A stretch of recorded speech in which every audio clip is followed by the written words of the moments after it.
அடுத்து வந்து we have a poem. So in the poem நம்ம பார்த்துட்டு we have another 15 minutes. Okay, tragic story. A tragic story. இது actually ஒரு poem actually. இது வந்து ரொம்ப காமிக்கான WM தாக்கரே அப்படின்னு சொல்லுவாங்க. இவர் வந்து ஒரு நாவலிஸ்ட் ஆக்சுவலி. பார்த்துட்டு நம்ம துணை பாடம் பார்க்கறதுக்கான நேரம் இருந்தால் நம்ம அதையும் என்ன பண்ணிடலாம், நம்ம கவர் பண்ணிட்டு போயிடலாம். இல்லைன்னா அதுக்கு நம்ம அடுத்த செஷன்ல சப்ளிமெண்ட்ரிக்காக நம்ம பண்ணலாம். அடுத்த சப்ளிமெண்ட்ரி என்னது, brought to book அப்படின்னு சொல்லி ஒன்று கொடுத்துருவோம். brought to book. இது ரொம்ப சுவாரஸ்யமா இருக்கும். இந்த புக், இந்த ஸ்டோரி வந்து இன்ட்ரெஸ்ட். இப்போ நம்ம தாக்கரே, வில்லியம் தாக்கரே பத்தி பார்த்துட்டு வந்துருவோம். சரி, வில்லியம் தாக்கரே. சரி, அதுக்கு முன்னாடி சரி, இன்னைக்கு இந்த பகுதியில நம்ம என்ன பார்க்க போறோம் அப்படின்னா, poem tragic story written by WM Thackeray, William Thackeray. William Makepeace Thackeray அவர் வந்து என்னவா இருக்கிறாரு அப்படின்னா ஒரு நாவலிஸ்ட், கிரேட் நாவலிஸ்ட். இதுல ஒரு கொஸ்டின் இருக்கு, சொல்லுங்க பார்ப்போம்.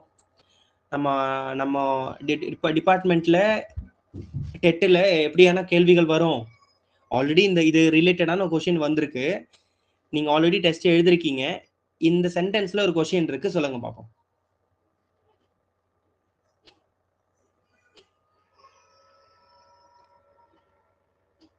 William Makepeace Thackeray was one of the greatest novelists of dash age அப்படின்னு கொடுப்பாங்க, அல்லது டேஷ் ரைட்டர். ஓகே, அப்படின்னு கொடுப்பாங்க. இந்த இடத்துல சிம்பிளா ஆன்சர் என்னவா இருக்கும்? இங்கிலீஷ் விக்டோரியன் ஏஜ், அதுதான் ஆன்சராக இருக்கும். இதுல இருந்து தான் அவங்க கொஸ்டின் எடுப்பாங்க. அல்லது இப்படி எல்லாம் கொடுத்துட்டு கடைசியில வந்து வில்லியம் மேக்பீஸ் தாக்கரேங்கிறது ஆன்சராக இருக்கும். ஃபைன். அடுத்து ஹிஸ் வேனிட்டி ஃபேர் நோட் பண்ணிக்கோங்க, very very important. Makepeace Thackeray அவருடைய மாஸ்டர் பீஸ் என்னது? அவருடைய மாஸ்டர் பீஸ் வந்து வேனிட்டி ஃபேர். மேக்பீஸ், இவருடைய வில்லியம் மேக்பீஸ் தாக்கரனுடைய மாஸ்டர் பீஸ்ன்னு சொல்லலையா, magnum opus masterpiece Vanity Fair. One of the finest and best known novels in English literature. Thackeray wrote in colorful, lively style and simple vocabulary and clearly structured sentences. These qualities combined with his honest view of life give him an important place in the history of realistic literature. அப்ப ரியலிஸ்டிக்கான literature எழுதுவதற்கு okay அவர் வந்து உதவி செஞ்சிருக்கிறாரு. சரியா? இப்போ நம்ம வந்து என்ன பண்ணலாம், ஒரு துறவி, ஜென் துறவி, கரெக்டுங்களா? சைனீஸ்ல இதை பார்ப்போம், இங்க பார்ப்போம். A tragic story. ஓகே, இது போயத்தினுடைய டைட்டில் என்ன? A tragic story. எஸ், போயத்தினுடைய டைட்டில். இது கன்ஃபியூஸ் ஆகக்கூடாது. It is a poem. அதனுடைய டைட்டில் வந்து A tragic story. அண்ட் என்ன ஆகுது அப்படின்னு பார்ப்போம். Read the poem silently. Based on your reading, discuss in the class whether the incidents are humorous or tragical. இது ஹியூமரஸா அல்லது டிராஜிக்கலா நீங்க படிச்சுதான் சொல்லணும். There lived a sage, days of yore. Okay, so இப்போ பழைய காலத்துல பண்டு இல்லையா, ரொம்ப ரொம்ப வருஷங்களுக்கு முன்னாடி யார் இருந்தாங்க? ஒரு துறவி ஒருத்தர் இருந்தார், சேஜ். ஒரு துறவி இருந்தார். And he a handsome pigtail, he a handsome pigtail wore. அவருக்கு என்ன இருந்தது? ஒரு பன்னியோடைய வாலு மாதிரி அவருக்கு என்ன இருந்தது? அவருடைய முடி. ஓகே, ஜடை அப்படின்னு சொல்லலாம். இது வந்து அவருடைய முடி. ஓகே, அது என்ன பண்ணிருப்பாரு அவரு? இது பாருங்க, இதுல என்ன ரைமிங் வேர்ட்ஸ், இதுல என்ன ரைமிங் வேர்ட்ஸ் யூஸ் பண்ணிருக்காங்க சொல்லுங்க பாப்போம். யோர், வோர், மோர் எல்லாமே ஒரே மாதிரி தான் வருது இல்லையா? அப்ப இதான் ரைமிங் வேர்ட்ஸா இருக்கு. ஃபைன். அடுத்து ஹிம்மு வந்து டிஃப்ரெண்டா இருக்குல்ல? ஃபைன். ரைமிங் ஸ்கீம் என்ன சொல்லுங்க பார்ப்போம். எப்படி நம்ம ரைமிங் ஸ்கீம் எப்படி போடுவோம்? ரைமிங் வேர்ட்ஸ் கண்டுபிடிச்சிட்டீங்க, ரைமிங் ஸ்கீம் எப்படி போடுவீங்க? இதுக்கு முன்னாடி இருந்த பாடத்துல நம்ம ஃபர்ஸ்ட் லெட்டருக்கு நம்ம என்ன போடணும்? ஃபர்ஸ்ட் இந்த யோருக்கு நம்ம என்ன லெட்டர் போடணும்? ஏபிசிடி வரிசையில நம்ம லெட்டர் போடுவோம் இல்லையா? ஃபர்ஸ்ட் லெட்டர் ஃபர்ஸ்ட் யோருக்கு என்ன போடுவோம்? ஏ அப்படின்னு போடுவோம். வோருக்கு என்ன போடணும்? அதுக்கும் ஏ தான் போடணும். மோருக்கு என்ன போடணும்? அதுவும் ஏ தான். ஹிம்முக்கு என்ன போடணும்? பி. ஓகே, ரைமிங் ஸ்கீம் உங்களுக்கு தெரியுமா தெரியாத? Rhyming scheme, you have an idea?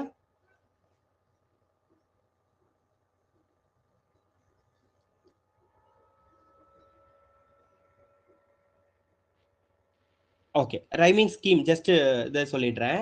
இப்போ ரைமிங் வேர்ட்ஸை பொறுத்து தான் எது அமையும் அப்படின்னா நம்மளுடைய ரைமிங் ஸ்கீம் வந்து அமையும். ரைமிங் ஸ்கீம் அப்படின்னா என்னது? ஃபர்ஸ்ட் ஒரு சவுண்டு இல்லையா? யோர், ஓர், மோர், அப்போ ஒரு சவுண்ட்ல ஸ்டார்ட் ஆகுது. ஏ அப்படிங்கிற சவுண்ட்ல ஸ்டார்ட் ஆகுது. அந்த ஏ கீழேயும் ஒரே மாதிரி இருக்கிறதுனால ஏ ஏ, மூணாவது லைனும் ஒரே மாதிரி இருக்கிறதுனால ஏ ஏ, அண்ட் இது டிஃப்ரெண்டா இருக்கிறதுனால பி. ஓகேங்களா? அடுத்து பாருங்க, கேஸ், பிளேஸ், ஃபேஸ். இப்போ இதுக்கு நீங்க சொல்லுங்க பாப்பா, இதுக்கான ரெண்டாவது ஸ்டான்ஸால என்ன ரைமிங் ஸ்கீம் யூஸ் பண்ணிருக்காங்க? Can anybody tell me? Case, place. இப்போ இதுல எதுல முடியுது? பில முடியுது இல்லையா? பில முடியுது. அப்ப இங்க எதுல ஸ்டார்ட் பண்ணணும்? சி. அப்ப கேஸ்ங்கிறது சி, பிளேஸ்ங்கிறதும் சி, அதுவும் சி தான். அப்ப C C C, him. Him already இங்க ஹிம் வந்துச்சு, அப்போ அதே ரிட்டைன் ஆகும். C C C B. புரிஞ்சிருச்சுங்களா? அடுத்து ஃபவுண்ட், ஃபவுண்ட், ரவுண்ட். கடைசி எதுல முடிச்சோம்? சில முடிச்சோம். அப்ப இங்க எதுல ஸ்டார்ட் பண்ணணும்? டி. உங்களுடைய வாய்ஸ் தெளிவா கேட்கல. ஃபைன். டி டி டி, மறுபடியும் பி. இப்ப புரிஞ்சிருச்சுங்களா? ஸோ ரைமிங் வேர்ட்ஸ் பார்த்துட்டோம். அடுத்து ரைமிங் ஸ்கீம். கண்டிப்பா இதுல இருந்து கொஸ்டின் வரும். Okay, yes. ஆனா ஈஸியா இருக்கும், சிம்பிளா இருக்கும், ரொம்ப சிம்பிளா இருக்கும். சரி, நம்ம போயமை கண்டினியூ பண்ணுவோம். ரைமிங் ஸ்கீம் நம்ம பார்ப்போம். அப்ப என்ன ஆகுதுன்னா, but wondered much and sorrowed more. அவருக்கு ஒரு துறவி இருந்தாரு, ஒரு ஜென் துறவி. அந்த துறவிக்கு பன்னி வால் மாதிரி, பன்னியோடைய வால் மாதிரி அவருக்கு முடி, அவருக்கு பின்னாடி நல்ல நீளமா இருந்துச்சு. ஓகே, ஆனா அவருக்கு வந்து ரொம்ப, அவருக்கு அது பார்த்தா சந்தோஷமாவும் இருக்குது. wondered much இல்லையா? ரொம்ப அதிசயமா அதை வந்து ஆச்சரியமா பார்த்தாரு. ஆனா அவருக்கு ரொம்ப என்ன ரொம்ப சோரம். ஓகே, ரொம்ப சங்கடமாவும் இருந்துச்சு, வருத்தமாவும் இருந்துச்சு. ஏன்? Because it hung behind him. அது எப்படி இருந்துச்சா? அவருடைய பின்னாடி நாய்வால் மாதிரி, பன்னிவால் மாதிரி பின்னாடி தொங்கிக்கிட்டு இருந்துச்சு. அவருக்கு என்ன பிரச்சனை? அந்த வாலு முன்னாடி வரணும். எப்படி? அவரோட தாடியோடைய முடி இருக்கு, தாடி இருக்கு பாருங்க, அது எப்படி முன்னாடி அழகா இருக்குது நீட்டிக்கிட்டு, அதே மாதிரி இது முன்னாடி வரணும். பிரச்சனை. சரி, இப்ப என்ன ஆகுது பாப்போம். He mused upon this curious case. அவரு மியூஸ்னா என்னது? மியூஸ்னா திங்க் பண்றதுன்னு அர்த்தம். யோசிச்சுக்கிட்டே இருக்கிறாரு. இப்ப என்ன பண்ணலாம்? ஒரு பிரச்சனையா இருக்குது, என்ன பண்ணலாம்? சரி, யோசிச்சுக்கிட்டே இருக்கிறாரு. And swore he would change the pigtails place. சரி, swore, அவர் வந்து உறுதிமொழி எடுக்கிறார். swore அப்படின்னு உறுதிமொழி எடுக்கிறார். என்ன உறுதிமொழி எடுக்கிறாரு? சரி, நம்ம he would change. அவரு என்ன பண்ணுவாரு? சேஞ்ச் பண்ணுவாரு, மாத்துவாரு. எதை? இந்த பன்னி வால் மாதிரி இருக்கக்கூடிய அந்த முடியினுடைய இடத்தை என்ன பண்ண போறாரு? சேஞ்ச் பண்ண போறாரு. ஓகேங்களா? எப்படி சேஞ்ச் பண்ண போறாரு? and have it hanging at his face. அது எங்க தொங்கணும்? அவருடைய முகத்துல, மூஞ்சில இருந்து முகத்துல தொங்குற மாதிரி இருக்கணும் அவருக்கு. சாத்தியமா? இல்லையா? சாத்தியம் கிடையாது, நமக்கு தெரியும். நாட் டேங்க்லிங். டேங்க்லிங்னா என்னது? டேங்க்லிங்னா தொங்குறதுன்னு அர்த்தம். டேங்க்லிங் இல்லையா? டேங்க்லிங்னா தொங்குறது. எக்ஸாம்பிள் எப்படி? இப்போ நம்ம வந்து எங்க போறோம்? இமயமலைக்கு போறோம். இமயமலையோ அல்லது எவரெஸ்டுக்கு போறோம். அங்க நிறைய என்ன இருக்கும்? கிளிஃப் இருக்கும், நிறைய பனிப்பாறைகள், பனி உருகிட்டு இருக்கும் இல்லையா? அப்போ ஒரு விளிம்புல பனி எல்லாம் உருகி அந்த பனியினுடைய அந்த பனிக்கட்டி இல்லையா அதெல்லாம் உருகி அப்படியே ஒரு கீழே வந்து அப்படியே கீழே தொங்கிட்டே இருக்கும், எப்படா விழுகும் அப்படின்னு இருக்கும் இல்லையா. அது அந்த ஒரு பனி வந்து விழுக போற நிலைமையில இருக்கக்கூடியதுதான் என்ன சொல்றோம் நம்ம டேங்லிங் சொல்லுவோம். அதுதான் இந்த இடத்துல இங்க கம்பேர் பண்ணியிருக்கிறாங்க. அப்போ அந்த முடி தேர் பிஹைண்ட் ஹிம், பின்னாடி வந்து என்ன பண்ண அவங்க தொங்கக்கூடாது. Okay, says he the mystery I have found. இதுதான் அவனுடைய பிரச்சனை, நான் கண்டுபிடிச்சிட்டேன். The mystery I have found, அந்த மர்மத்தை நான் கண்டுபிடிச்சிட்டேன். Says he the mystery I have found, நான் கண்டுபிடிச்சிட்டேன். இப்போ நான் என்ன பண்ண போறேன், நான் சுத்த போறேன் நான். ஓகேங்களா, I will turn me round, நான் சுத்துவேன். I will turn me round, he turned him round. என்ன பண்ணா, அங்கிட்டு சுத்தினா இங்கிட்டு சுத்தினா, but still it hung behind. என்னதான் சுத்தினாலும் அந்த பின்னாடி பன்னிவால் இல்லையா, பிக்டெயில் மாதிரி இருக்கிற அவருடைய முடி என்ன ஆகுது, மறுபடியும் பின்னாடியே போயிடுது, பின்னாடிதான் போகும். சரி, the round then round and round and out. Okay, என்ன ஆகுது, ரவுண்டா சுத்த ஆரம்பிச்சிருச்சு. பின்னாடி இருக்கிற முடிய நம்ம அங்கிட்டு இங்கிட்டு சுத்தினா எப்படி சுத்தம், ரவுண்டா தான் சுத்தம். and out and in, வெளியில போகுது உள்ள வருது. all day puzzled sage and did spin, அந்த நாள் ஃபுல்லா சுத்திக்கிட்டே இருந்தாரு. in vain it mattered not a pin. Okay, அது வெயின்னா யூஸ்லெஸ். அந்த சுத்துறதுனால ஏதாவது பயன் இருந்ததா, பயன் இல்ல. வெயின் அப்படின்னு என்னது, பயனற்று, பயனே இல்ல. த பிக்டெயில் ஹங் பிஹைண்ட் ஹிம், ஆனாலும் அந்த பிக்டெயில் பன்னிவாலு வந்து என்னாச்சு, அவருடைய பின்னாடியே வந்து என்னாச்சு, பின்னாடியே தெரிஞ்சிருச்சு, பின்னாடியே சுத்திக்கிட்டு இருக்குது. இது இதுலயுமே எல்லா ஸ்டான்ஸாலையுமே ஒரு வேர்டு வந்து பர்டிகுலர் வேர்டு என்ன ஆகுது அப்படின்னா ரிப்பீட் ஆகுது. என்னது, ஹிம் ஹிம் இல்லையா, இந்த வேர்டு வந்து ரிப்பீட் ஆகுது பாருங்க. ஓகே, ரெபிட்டிஷன். அடுத்து அண்ட், இங்க பாருங்க, அண்ட் வந்து இதுல ரிப்பீட் ஆகுது. அண்ட் ரெண்டு முறை ரிப்பீட் ஆகுது. இந்த ஃபிகர் ஆஃப் ஸ்பீச்சை நம்ம ஆல்ரெடி படிச்சிருக்கோம் இல்லையா, ஞாபகம் இருக்குங்களா. ஒரு பர்டிகுலர் வேர்டு அடுத்தடுத்து ரிப்பீட் ஆனா என்ன படிச்சோம் நம்ம. ஆனா இந்த வேர்டு எங்க வரணும், வேர்டுனுடைய முன்னாடி வரணும், அதாவது அந்த லைனுடைய முன்னாடி வரணும். அனஃபோரான்னு படிச்சோமா, anaphora, do you remember? Yes, anaphora அப்படின்னா என்னது, ஒரு பாடல் வரிகள்ல ஒரு பர்டிகுலர் வேர்டு என்ன ஆகும், அடுத்தடுத்த லைன்ல ரிப்பீட் ஆகும். அண்ட் சேஸ், அடுத்து அண்ட். சரி, and right and left and round and about and up and down and in and out. ஒன்றும் இல்லை, ரைட்ல திரும்புறான், லெஃப்ட்ல திரும்புறான், ரவுண்ட சுத்துறான் இல்லையா, டவுன் கீழே குனிறான், மேல in and out. He turned but still the pigtail stout, ஆனாலும் அந்த பிக்டெயில் அப்படியே அந்த பிக்டெயில் அப்படியே தான் இருக்குது. ஹங் ஸ்டெடிலி பிஹைண்ட் ஹிம், பின்னாடி தெரிஞ்சுக்கிட்டு தான் இருக்குது. And though his efforts never slack. Okay, and though his efforts never slack. Okay, ஸ்லாக்னா என்னது, வேஸ்டா போகிறது.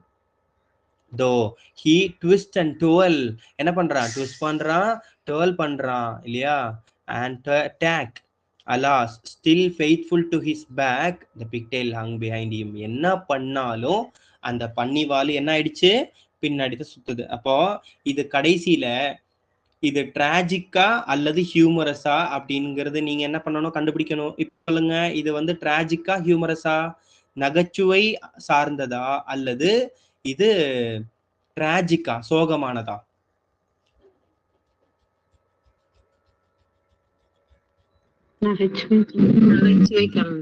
நகைச்சுவை கலந்தது. சரி, இப்ப நம்ம எக்ஸாம் பாயிண்ட் ஆஃப் வியூல என்னென்ன கொஸ்டின்ஸ் வரலாம் அப்படின்னா, இதுல யாரை பத்தி சொல்லியிருக்கிறாங்க அப்படின்னா ஒரு துறவியை பத்தி சொல்லியிருக்கிறாங்க. ஃபைன், இதுல என்ன எல்லாத்துலயுமே பார்த்தா தெரியும், இந்த போயம்லயே என்ன ரைமிங் ஸ்கீம் யூஸ் பண்ணியிருக்கிறாங்க அப்படின்னா ஏஏஏபி, சிசிசி பி, எல்லாத்துலயுமே பி வருதா, அப்ப டிடிடிபி அப்படிங்கிற ரைமிங் ஸ்கீம் யூஸ் பண்ணியிருக்காங்க. ரைமிங் வேர்டு எப்படி இருக்கு பார்த்தீங்கன்னா யோர், ஓர், மோர், அதுதான். அடுத்து case, place, face. Found, found, round இதெல்லாம் யூஸ் பண்ணியிருக்காங்க. அனஃபோரா யூஸ் பண்ணியிருக்காங்க. சரிங்களா? இது வில்லியம் மேக்பீஸ் தாக்கரே இவரை பத்தி படிச்சிட்டோம். சேஜ், சேஜ்னா என்னது? Wise man. யோர் அப்படின்னா லாங் எகோ. பிக்டெயில் அப்படின்னு என்னது? பன்னியோடைய வால் மாதிரி இருக்குது. Okay. Plaited lock of hair worn singly at the back. Okay. Pigtail அப்படின்னா நார்மலா நம்ம அப்படி சொல்றோம். அதாவது பின்னி ஜடைய முடியை என்ன பண்றது? பின்னி போடுறது பின்னாடி லேடிஸ் எல்லாம் போடுவாங்க இல்லையா, அந்த மாதிரி. அண்ட் மியூஸ்ட் அப்படின்னு திங்க் பண்றது. கியூரியஸ் அப்படின்றது ரொம்ப ஆர்வமாக இருக்கு. மிஸ்ட்ரி அப்படின்றது ஒரு மிஸ்ட்ரி, மர்மம். மிஸ்ட்ரி என்னது? மர்மமாக இருக்கிறது. எனிபடி இஸ் ட்ரைங் டு எஸ். அடுத்தது ஸ்டவுட். ஸ்டவுட்னு என்னது? திக் இன் ஸ்ட்ரக்சர், குண்டா இருக்கிறது. ஓகேங்களா? எஸ். ஸோ நம்ம ஆல்மோஸ்ட் 1 minute வெயிட் பண்ணுங்க.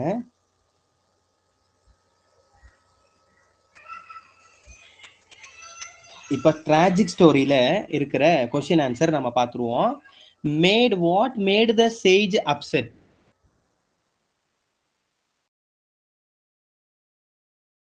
What made the sage? The sage was upset as his pigtail hung behind him. அவருடைய பிக்டெயில் வந்து பின்னாடி எப்படி இருந்துச்சு? தொங்கிக்கிட்டு இருந்துச்சு. அதுதான் அவருடைய பிரச்சனையாக இருந்துச்சு. why did the sage spin all day? அவர் ஏன் சுத்திக்கிட்டு இருந்தாரு? அந்த முடியினுடைய இடத்தை மாற்றணும். முடியை வந்து எந்த இடத்துக்கு மாத்தணும்னு அவர் நினைச்சாரு?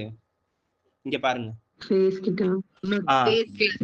Change the பிக்டெயில்ஸ் place. பிக்டெயிலுடைய பிளேஸ மாத்தணும். அதுக்காக தான் சுத்திக்கிட்டு இருந்தாரு. What solution did he arrive at for mystery that he found? What solution did he arrive? என்ன சொல்யூஷனுக்கு அவர் வந்தாரு? ஆமா, நான் வந்து என்ன பண்ணணும்? that I turned him round, he can change the position of the pigtail. நான் சுத்திட்டேனா, சுத்துறது சரி, நான் சுத்திட்டேன்னா என்னாவும்? சேஞ்ச் ஆயிடும், பிளேஸ் மாறிடும். சரிங்களா? ஸோ இதெல்லாம் நீங்க வந்து உங்களுடைய ஆப்ல நான் ஆல்ரெடி சொல்லியிருக்கிறேன் இல்லையா, அதுல இருக்கு. அதுல வந்து நீங்க என்ன பண்ணிக்கலாம், பார்த்து படிச்சுக்கலாம். டைம் நம்ம வேஸ்ட் பண்ண வேண்டாம். சரி, 1 mark பார்த்துருவோம். What was wondering about? He was wondering about the pigtail. இல்லையா? அவர் எதை பத்தி வண்டர் ஆயிட்டு? tail. And what does the word it refer to? இது क्वेश्चनல வரலாம். It refers to என்னது? It refers to pigtail. It refers to pigtail. அடுத்து pick out the rhyming words. Sorry, இதுக்கான answer சொல்லுங்க பாப்போம். Pick out the rhyming words and above the lines and rhyming scheme for the same. Rhyming scheme சொல்லணும், rhyming word சொல்லணும். சொல்லுங்க பாப்போம். Slack, tack, back, him. இல்லையா? அப்ப ரைமிங் வேர்ட்ஸ் வந்து slack, tack, back. Rhyming scheme சொல்லுங்க. ஏ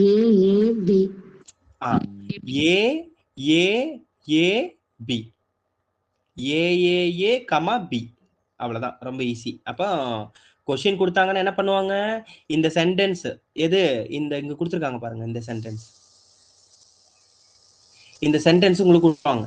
சென்டென்ஸ் கொடுத்துட்டு ஐ மீன் இந்த பேராஃப்ரைஸ், இந்த போயம் லைன்ஸ் கொடுத்துட்டு கீழே இந்த கொஸ்டின் கேட்டிருக்காங்க இல்லையா, அப்ப அந்த கொஸ்டின் கேட்பாங்க. கீழே ஆப்ஷன் இருக்கும். சரிங்களா? எஸ். அடுத்து did he quit trying? How can you say? அவரு வந்து அந்த ஆட்டத்தை நிப்பாட்டினாரான்னு கேக்குறாங்க. கடைசி வரையும் அந்த போயம்னுடைய கடைசி வரையிலும் அவர் நிப்பாட்டினாருன்னு ஒரு வேர்ட் எங்கேயா இருந்துச்சா? இல்ல இல்லையா? நோ. ஆன்சர் வந்து நோ. ஏன்னா he twists and twirls and tacks. கடைசியில பாக்குறோம் இல்லையா, அந்த ட்விஸ்ட் அண்ட் அவரு ட்விஸ்ட் பண்ணினாரு, அங்கிட்டு திரும்பினாரு, இங்கிட்டு திரும்பினாரு, எல்லாமே நம்ம அதுல பார்த்தோம். he mused upon his curious case. Okay, இது வெரி வெரி இம்பார்ட்டன்ட் கொஸ்டின். கண்டிப்பா வீக்லி டெஸ்ட்ல நம்ம கொஸ்டின் வந்து இருக்கும். சரிங்களா? he mused upon, இந்த மாதிரி கொஸ்டின்ஸ் தான்ப்பா கேட்பாங்க. நல்லா பாத்துக்குங்க. ஒரு லைன் கொடுத்துட்டு கீழே நீங்க ப்ரிப்பேர் பண்ணும்போது இப்படிதான் ப்ரிப்பேர் பண்ணணும். ஒரு லைன் கொடுப்பாங்க, கீழே what figure of speech is used in this. இப்போ நீங்க என்ன பண்ணணும், பக்கத்துலயே அதுக்கு போட்டு வச்சுக்கணும். சரி, இப்போ கொஸ்டின் என்ன லைன் கொடுத்துருக்காங்க, என்ன லைன் கொடுத்துருக்காங்க, he mused upon his curious case. Okay, அப்ப அதுக்கான ஆன்சர் என்ன, பர்சானிஃபிகேஷன். இதுக்கு ஆன்சர் வந்து பர்சானிஃபிகேஷன். பர்சானிஃபிகேஷன் அப்படின்னா உயிர் இல்லாத ஒரு பொருளுக்கு மனிதனுடைய பர்சனுடைய குவாலிட்டியை என்ன பண்றது, இன்ஆனிமேட் பண்றது. Okay, an inanimate object is given human quality. அதுக்கு பேர் தான் என்னது, personification. ஓகே, ஒரு எக்ஸாம்பிள் பார்ப்போமா, அந்த நிலா அழகாக சிரித்தது. இதுல தமிழ்ல நீங்க தமிழ் ஆசிரியர்கள் இருக்குன்னு நினைக்கிறீங்க, தமிழ்ல இதுக்கு இந்த என்ன ஃபிகர் ஆஃப் ஸ்பீச் இதுல யூஸ் பண்ணிருக்காங்கன்னு சொல்லுங்க பாப்போம். தமிழ்ல ஏதாவது ஃபிகர் ஆஃப் ஸ்பீச் இருக்கான்னு பாப்போம். அந்த நிலா அழகாக சிரித்தது.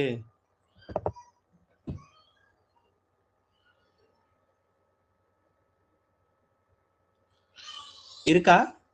ஏன்னா பர்சானிஃபிகேஷன் தான் அதுல யூஸ் பண்ணிருக்காங்க. நிலா சிரிக்குமா? சிரிக்காது. நிலாவுடைய இந்த குவாலிட்டி. எல்லாருமே 11 மணிக்கு ஜாயின் பண்றீங்க. டைம் எப்பப்பா, கிளாஸ் டைம் எப்பப்பா? 11 o'clock தான் சார் குரூப்ல மென்ஷன் பண்ணிருக்கேன் சார். 11 சொல்லிருக்கீங்க. இத வரேன். 11 மணி தான் சார். அதான் இப்போ வந்த கிளாஸ்.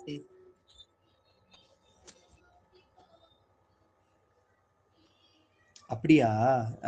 மேபி நான் தான் டைம் போட்டனோ. டைம் நான் தான் போட்டேன். நீங்க 11 மணின்னு போட்டீங்க சார். பட் ஆனா 10 o'clock ஸ்டார்ட் பண்ணிட்டீங்க சார். மொபைல் பார்க்கவே இல்லைங்க சார். இப்பதான் சார் சரி 11 மணி கிளாஸ் அப்படின்னு சொல்லிட்டு இப்போ எடுத்து பார்த்தா சார் 10 மணிக்கே போட்டிருக்கீங்க. ஓ, எனக்கு ஒரு டவுட். எனக்கு என்ன எப்பவுமே 10 பேர் 15 பேர் வருவாங்களே, காணுமே. ஆனா யூசுவலா நம்மளுடைய கிளாஸ் டைமிங் வந்து 10 to 11 தானே? Yes sir. சார் ஆனா நீங்க 11ன்னு போட்டிருந்தீங்க சார். ஆனா லிங்க் நீங்க முன்னாடி போடுவீங்கன்னு சொல்லிட்டு நான் உள்ளார வரவே இல்லைங்க சார். வந்து ஒன்னும் பிரச்சனை இல்ல. இன்னைக்கு வந்து என்ன டாபிக் நம்ம கவர் பண்ணோம் அப்படின்னா, அட்வர்ப்ஸ் பார்த்தோம். இந்த புக் அந்த இதுக்கு முன்னாடி இருந்த 1 மணி நேரம் அதுதான் பார்த்துட்டு இருந்தோம். கொஞ்சம் டீட்டெயிலா பார்த்தோம். ஒன்னும் இல்ல, ரெக்கார்டிங் இருக்கு. ரெக்கார்டிங்ல அது கவர் ஆயிடும். ஒருவேளை அப்படி வரலனாலும், ரெக்கார்டிங்ல வரலனாலும் அடுத்த கிளாஸ்ல நான் அதை கவர் பண்ணிடுறேன். Don't worry. ஓகே, இருக்கு. adverb of time, adverb of place, adverb of manner, adverb of frequency. அததான் இன்னைக்கு முழுக்க பார்த்தோம். adjectiveனா என்னன்னு நம்ம பார்த்தோம். அது உங்களுக்கு நான் பர்டிகுலர் கிளாஸா பிரிச்சு வந்து உங்களுக்கு கிளாஸ்ல வந்து உங்களுக்கு நான் போட்டு விட்டுறேன். டவுட் இருந்தா நீங்க என்ன பண்ணலாம், கேட்கலாம். போயம் உங்களுக்கு ரீச் ஆகலையா? போயம் அட்லீஸ்ட் போயம் நடத்தும் போது வந்துட்டீங்களா? எல்லாருமே வந்துட்டீங்களா? இல்ல சார். ஓ, இப்பதான் 11 மணிக்கு தான் ஜாயின் பண்ணீங்க, கரெக்ட்டா? ஆமா சார். லிங்க் பாருங்க சார். ஆனா ஜாயின் பண்ணல. ஓகே. அது என்ன மிஸ்டேக் ஆயிடுச்சுன்னா, டைம் அனுப்பும்போது 10 to 11, அந்த 10 to 11ங்கறத விட்டுட்டேன். நான் தான் டைம் போட்டேன். ரெகுலரா 10 மணிக்கு தான் நம்ம கிளாஸ். சண்டே கிளாஸ்னாலே 10 to 11 தான் சண்டே கிளாஸ். சரி, ஈவினிங் நான் கொஞ்சம் பிஸியா இருக்கிறதுனால போறதுனால என்ன பண்ணிட்டேன், சரி இன்னைக்கு 10 மணி கிளாஸே எடுத்துருவோம்னு சொல்லிட்டு 10 மணி கிளாஸ் கேட்டு வாங்கினேன். என்ன ஆயிடுச்சு அப்படின்னா, 10 மணின்னு போடுறதுக்கு பதிலாக 11 மணின்னு போட்டேன். ஆனா கிளாஸை வந்து நான் என்னுடைய ஞாபகத்துல 10 மணி தானே நம்ம கிளாஸ், 10 to 11 ஷார்ப்பா ஸ்டார்ட் பண்ணிடுவோம்னு சொல்லி நான் லிங்கை போட்டு விட்டு நான் பாட்டுக்கு வந்துட்டேன். டீச்சர்ஸ் வந்து எப்படி, நீங்க எப்படி அதை கொஞ்சம் பேர் 4-5 பேர் எப்படி வந்தீங்க இப்போ? நீங்க ஏன்னா ஃபர்ஸ்ட் ஸ்டார்டிங்ல 10 o'clock போட்டீங்க. அப்புறம் 11 மாத்தீங்க. சரி பாத்துக்கலாம், மேபி எப்படி இருக்குன்னு பாக்கலாம் தான் சார் 10 o'clock ஸ்டார்ட் பண்ணோம். அடடா, யாருமே எனக்கு அப்போ ஞாபகம் யாரும் அதை பத்தி கேட்கவும் இல்லையா, டவுட்டும் கேட்கலன்னா சார் 11 மணின்னு போட்டிருக்கீங்க. ஆனா நாளைய வகுப்பு நேரம் காலை 10 மணின்னு மேல போட்டிருக்காங்க. 10:02:07 தான் போட்டிருக்கு. அதான் 10:02:07. இல்ல, சின்ன கன்ஃபியூஷன் வந்து என்னாச்சுன்னா, சாரு என்கிட்ட இதை பத்தி பேசல. சரி, okay okay okay, nothing wrong. பரவாயில்ல, உங்களுக்கு எல்லாமே கிளாஸ் ப்ராப்பரா நடந்த கிளாஸ் எல்லாமே உங்களுக்கு ரெக்கார்டிங்ல தான் இருக்கும், அதனால நீங்க எதுவும் கவலைப்பட தேவையில்ல. சரி, ஓகே. இப்போ வந்து இதை தொடர்ந்து ஐரனின்னா என்னன்னு பார்ப்போம். பர்சானிஃபிகேஷன் புரிஞ்சது இல்லையா? பர்சானிஃபிகேஷன் அப்படின்னா டெஃபினிஷன் என்னது? Giving human quality to an inanimate object. Okay, உயிர் இல்லாத பொருளுக்கு மனிதனுடைய குவாலிட்டியை கொடுக்கறதுக்கு பேர் தான் என்னது? பர்சானிஃபிகேஷன். ஏன்னா இப்பெல்லாம் எப்படி கேட்க ஆரம்பிச்சிட்டாங்கன்னா, நீங்கெல்லாம் other major, Tamil, social, science அந்த மாதிரி இருக்கிறதுனால உங்களுக்கு இன்டெப்தா உள்ள போய் கேட்பாங்களான்னா கேட்க மாட்டாங்க. அட்லீஸ்ட் பேசிக் லெவல்ல வாட் இஸ் வாட், பர்சானிஃபிகேஷனா என்ன, அலிட்ரேஷன்னா என்ன, அனஃபரன்னா என்ன, அப்ப டெஃபினிஷன் லெவல்ல நம்ம தெரிஞ்சிருந்தாலே போதுமானதாக இருக்கும். சரிங்களா? அதனால அப்படி கொஸ்டின் கேட்க ஆரம்பிச்சிட்டாங்க. அப்போ பர்சானிஃபிகேஷனா மனிதனுடைய குவாலிட்டியை கொடுக்கறது. அப்போ பர்சானிஃபிகேஷன் அப்படிங்கறத அந்த வேர்டுக்கு டேஷ் கொடுத்துட்டு அதுக்கு டெஃபினிஷன் கொடுத்துட்டு கீழே ஆப்ஷன்ல இருக்கும். ஸோ இன்ஆனிமேட், அதுதான் என்னது கீவேர்டு, இன்ஆனிமேட். இன்ஆனிமேட் அப்படின்னு உயிர் இல்லாத பொருள். உயிர் இல்லாத பொருளுக்கு என்ன கொடுக்கறது? ஹியூமன் குவாலிட்டி, மனிதனுடைய பண்புகளை கொடுக்கறது. அப்ப எக்ஸாம்பிள் நம்ம பார்த்தோம். ஓகே, அந்த நிலா அழகாக சிரிக்கிறது, நீலா சிரிக்காது. அப்ப சிரிக்கிறதுங்கிறது யாருடைய குவாலிட்டி? மனிதனுடைய குவாலிட்டி. அதை எதுக்கு கொடுக்குறோம்? நிலாவுக்கு கொடுக்குறோம் இல்லையா? அப்போ அது வந்து பர்சானிஃபிகேஷன் அப்படின்னு சொல்லிட்டு he mused upon this curious case அப்படின்னு சொல்லிட்டு இதுல பர்சானிஃபிகேஷனை பயன்படுத்தியிருக்காங்க அப்படின்னு பாக்குறோம். அடுத்தது ஐரணி. சரி, ஐரணினா தமிழ்ல என்ன சொல்லுவாங்க சொல்லுங்க பாப்பா. ஆல்ரெடி இது தமிழ்ல இருக்குது, ரொம்ப ஈஸி. ஐரணின்னு சொல்லுவாங்க, தமிழ்ல இருக்கு இல்லையா?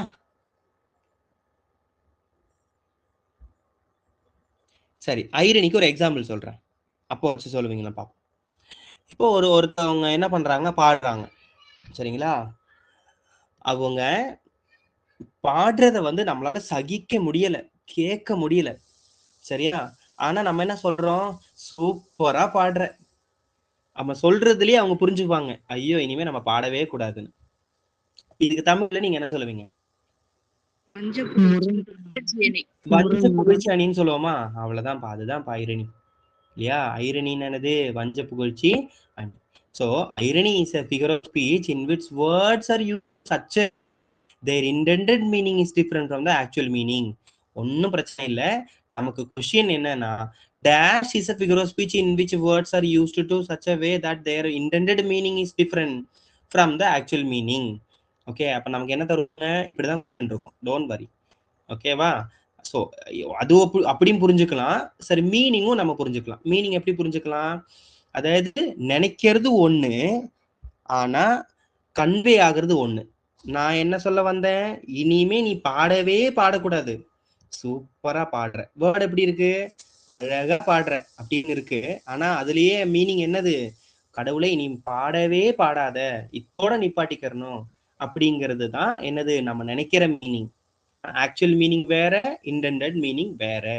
சரிங்களா? அப்ப அவ்வளவுதான். நம்ம பார்த்தாலே அந்த எக்ஸாம்பிள் பார்த்தாலே நம்ம என்ன கண்டுபிடிச்சிடலாம்? ஓகே, இது ஐரணி நம்ம வந்து கண்டுபிடிச்சிடலாம். எக்ஸாம்பிள் நீங்க எப்படி வரலாம்? ஒரு எக்ஸாம்பிள் கொடுத்துட்டு கீழே இது எதுக்கான எக்ஸாம்பிள் அப்படின்னு கொடுக்கலாம்.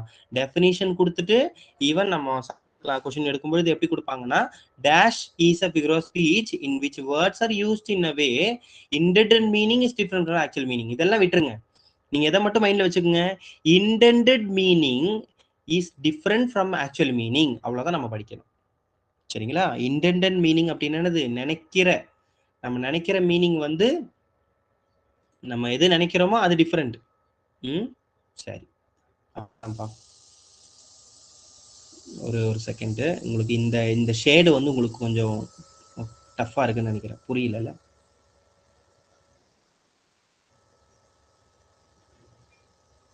ரைட்,